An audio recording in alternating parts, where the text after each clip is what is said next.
Are you thinking about moving to Denver? Well, before you pack your bags, I want to discuss the things that people love about living here. And if you stick around till the end, I'll even dive into a couple reasons why the general population may hate it. So if you're thinking about making a move, or you're just a Denverite who loves to catch up on all the things, stick around. If you don't know, I'm Jeremy Kane with eXp Realty, living in the Denver suburbs over on YouTube. I help people just like you relocate to Colorado from Colorado. I have a main goal to help people build wealth through real estate. It's not just a transaction to me. It's about helping others do exactly what I have done, which has changed my life and my family's life over the years. So let's get rolling. If you need anything, DM me. My number's right here, 303-210-0378. I'd be happy to help and answer any questions you have about Denver or the Northern Colorado real estate market. First and foremost, 300 days of sunshine. Who can hate that, right? It's often said that, when it snows, a lot of people from the Midwest come back here, or they move here from the Midwest, and they talk about how the snow sticks around. When the snow comes, it sticks around. Here in Colorado, those 300 days of sunshine include a lot of days in the wintertime, so that snow melts off quickly and makes it absolutely joyous to get up in the hills. You can easily access the main roads and do all the things, even in the winter, to get up there.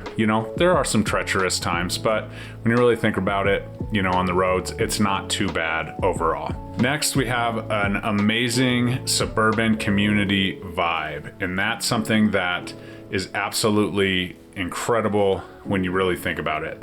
From the summertime, where there's tons of farmers markets, a ton of communities. We have little pop-up micro, community centers, city centers all over, from Parker and Erie. The Northern Colorado region is expanding rapidly. I did a thing on Longmont recently where you have a great mix of the old and, classic boutique shops and restaurants, and a mix of the new modern stuff coming in, the new vibe. And there are little micro cities and downtown areas sprinkled all across the Front Range.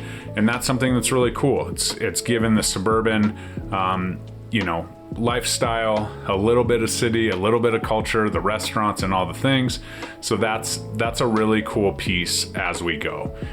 We can't move on without talking about the food and the breweries. If you're a foodie, there's amazing places for date nights and entertainment local to any of the towns that I've named, plus all of the others.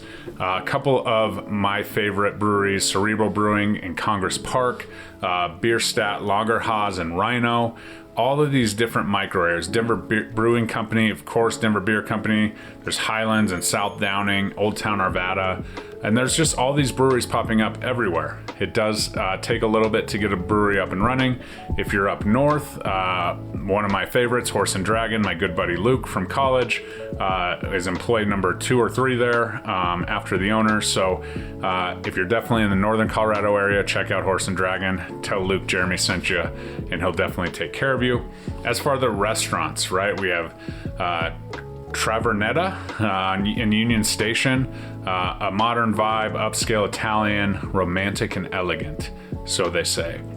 As well as Working Class in Rhino, the Wolf's Tailor, a Michelin star restaurant in Sunnyside, and of course everyone's favorite Postino Wine Cafe. There's so many options to dine. You have the classics, the Elways, the Shanahans, the Del Frescos, and all of the steakhouses. A ton of farm-to-table options as well in, the Rhino district and downtown district that are absolutely amazing. So don't skip on the food and go straight to the breweries. Definitely get some food in you before you go out. But people absolutely love those places when it comes to getting out for a night on the town, nice lunch spots, all kinds of different things as we go. The next piece is we are a melting pot as it goes. So we have a ton of culture and diversity within the neighborhoods. The diversity of the neighborhoods themselves, right? You have the classic homes, the Tudors, the Denver Squares, and the Wash Parks, and and then you have more modern, pop-up neighborhoods, the low highs, areas like that. Central Park. City Park is another neighborhood with classic homes, but then you have areas like Broomfield and Erie and all of those that have a lot of mixed use kind of going up, as well as the classic neighborhoods that have been around those towns and been the staple in those towns for so long. So a ton of options when it comes to style, what you like. Obviously the older neighborhoods have the big gorgeous trees that turn pretty colors in the fall, and the seasons, that takes us to my final one, is the seasons. We truly have 4 seasons, sometimes in one day. So make sure you're taking a coat and doing all those things. But ultimately, that's what people absolutely love about living in the Denver metro area and northern Colorado as that expands.